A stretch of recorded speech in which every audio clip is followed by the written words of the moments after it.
정부가 신종 코로나 바이러스의 발원지인 우한에 전세기를 보내기로 했습니다. 네, 정세균 국무총리 주재로 열린 코로나 바이러스 대응 관계장관 회의에서 결정된 내용인데요. 취재 기자 연결합니다. 임혜준 기자. 네, 이태호 외교부 2차관이 브리핑을 통해 밝힌 내용입니다. 정부는 중국 우한에 전세기 4편을 파견한다고 발표했습니다. 우한에 체류 중인 재외국민과 유학생 등 우리 국민 보호를 위해 내린 결정인데요. 정부가 파악한 결과 귀국을 희망하는 우한 체류 국민의 숫자는 700여 명 정도인 것으로 나타났습니다. 전세기가 파견되는 날짜는 모레와 글피 이틀간인데요. 정부는 현재 중국 정부와의 협의가 진행 중이기 때문에 구체적인 날짜는 변경될 수 있다고 설명했습니다. 정부는 이번에 전세기를 통해 귀국하게 되는 국민들은 탑승 전에 국내에서 파견된 검역관의 철저한 검역을 거칠 예정이라고 소개했습니다. 또한 신종 코로나 바이러스의 국내 감염 확산 가능성을 차단하기 위해 전세기로 귀국한 뒤에도 일정 기간 정부에서 마련한 임시생활시설에 격리될 예정이라고 밝혔습니다. 격리 장소로는 공무원 교육시설 등이 활용될 것으로 보입니다.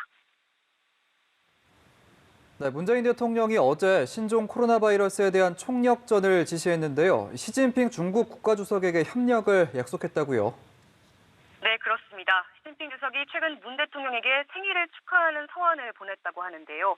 문 대통령은 답신을 통해 신종 코로나 바이러스 수습을 위한 지원과 협력을 아끼지 않겠다는 뜻을 밝혔다고 청와대가 공개했습니다. 이에 따라 정부는 마스크 200만 개, 방호복 10만 개 등 구호 물품을 중국에 전달할 예정입니다. 신종 코로나 바이러스 대응을 위해 문 대통령이 직접 진두지휘에 나선 모습인데요. 문 대통령은 오늘 오전 국립중앙의료원을 방문했습니다. 국립중앙의료원은 국내에서 두 번째 확진 판정을 받은 남성 환자가 치료를 받는 곳인데요. 문 대통령은 이 환자가 입원 중인 정리병동을 방문해 병동 현황과 단계별 대응 체계에 대해 보고를 받았습니다. 특히 문 대통령은 우한에서 입국한 사람들에 대한 전수조사 등 2차 감염을 막는 조치가 중요하다고 강조했는데요. 다만 정부가 강력한 선제적 조치를 취하더라도 투명하게 정보를 공개해서 국민들이 과도하게 불안해하지 않도록 해야 한다고 지적했습니다. 한편 청와대는 우한에서 입국한 사람들을 전수조사하라는 문 대통령의 지시에 따라 오늘부터 전수조사를 실시한다고 밝혔습니다.